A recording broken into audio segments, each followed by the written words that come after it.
వనాక్రై సృష్టించిన అల్లకల్లోలం ఇంకా మర్చిపోలేదు. రామ్సన్వేర్ దెబ్బకు యావత్ ప్రపంచం విలవిల్లాడింది. అంతలోనే మరో సైబర్ ముప్పు ముంచుకొస్తోంది. ఇప్పటికే యూరోప్లో ఎంటర్ అయి పలు దేశాలను చిన్నాభిన్నం చేస్తోంది. దీని దెబ్బకు అన్ని వ్యవస్థలు కుప్పకూలిపోతున్నాయి. ఇప్పుడు ఇతర దేశాలకు వేగంగా వ్యాపిస్తోంది పెట్యా.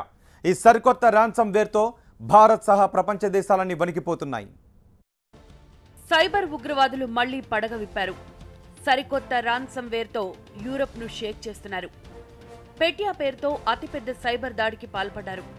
పెట్యా రాన్సమ్వేర్ దెబ్బకు సమాచార వ్యవస్థలు కుప్పకూలుతున్నాయి. Hospitals, airways, railway, telecom, IT ఇలా అన్ని రంగాలు కుదేలవుతున్నాయి. Russia, Ukraine, Britain, Poland, Spain సహా పలు దేశాలు హ్యాకర్ల బారిన పడ్డాయి. అంతేకాదు అమెరికాతో పాటు ఇతర దేశాలకు వేగంగా వ్యాపిస్తోంది.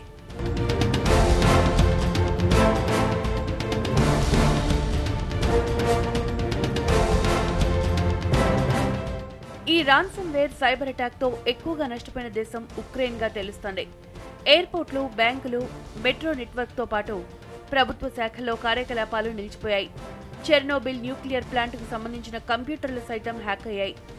దీంతో న్యూజిలాండ్ ప్లాంట్లో రేడియేషన్ స్థాయిని మాన్యువల్ గానే మానిటర్ చేయాల్సిన పరిస్థితి తలెత్తింది. అంతేకాదు యూకేలో ప్రముఖ యాడ్ కంపెనీ WPP హ్యాకర్ల చేతిలోకి వెళ్లిపోయింది. రష్యాకు చెందిన ఆయిల్ కంపెనీ రోస్నెఫ్ట్ కూడా పెట్యా రాన్సమ్వేర్ బారిన పడింది. అటు నెదర్లాండ్స్ లోని పలు షిప్పింగ్ కంపెనీలపైన సైబర్ అటాక్ జరిగింది. ఇలా ఒకటా రెండా యూరప్ వ్యాప్తంగా వందలాది సంస్థలు కుదేలయ్యాయి.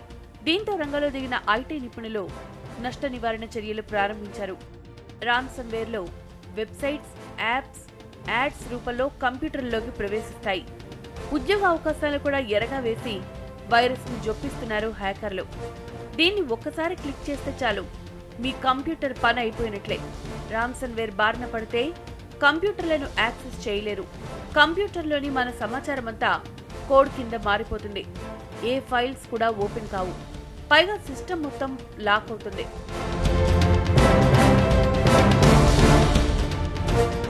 స్క్రీన్ పై మాత్రం ఓ మెసేజ్ కనిపిస్తుంది.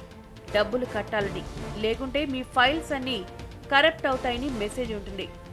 అక్కడే పేమెంట్ ఆప్షన్ కూడా ఉంటుంది. అంటే హ్యాకర్లు డిమాండ్ చేసిన డబ్బులను కడితే గాని కంప్యూటర్ ఓపెన్ కాదు. ఒకవేళ డబ్బులు కట్టి కంప్యూటర్ ఓపెన్ చేసినా అందులో మన ఫైల్స్ సురక్షితంగా ఉంటాయన్న గ్యారెంటీ లేదు. అందుకే ఈ మాల్వేర్ దెబ్బకు అన్ని దేశాలు వణికిపోతున్నాయి.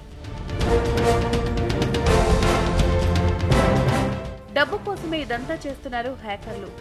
ఒక్కో కంప్యూటర్కు $300 చెల్లిస్తే గాని అన్లాక్ చేస్తామని స్పష్టం చేస్తారు. అది కూడా బిట్ కాయిన్స్ రూపంలోనే చెల్లించాలని షరతులు పెడతారు.